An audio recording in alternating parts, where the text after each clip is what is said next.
அவருடைய நடவடிக்கைகள் சிறுபான்மையினர்களுக்கு ஆதரவாக இல்லையே.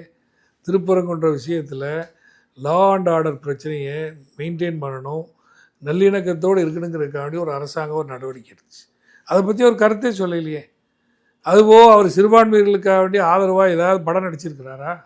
சிறுபான்மையினருடைய உண்மையான முகத்தை சொல்லியிருக்கிறாரா? தீவிரவாதிகள்னு சொல்லக்கூடிய காலகட்டத்தில் அவர் நடிக்கலையே.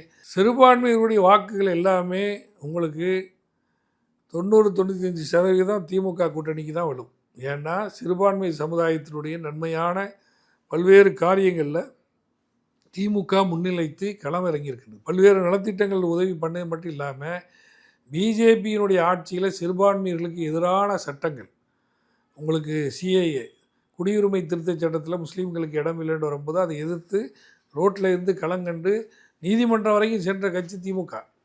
அதே மாதிரி முத்தலாக் தடை சட்டம், காஷ்மீர் தனி அந்தஸ்து பறித்தல், அதே மாதிரி பொது சிவில் சட்டம் கொண்டு வர வேண்டி இப்படிலாம் சொல்லக்கூடிய பாஜகவை துணிவோடு எதிர்க்கக்கூடிய ஒரு கட்சியாக திமுக தான் இருக்குது.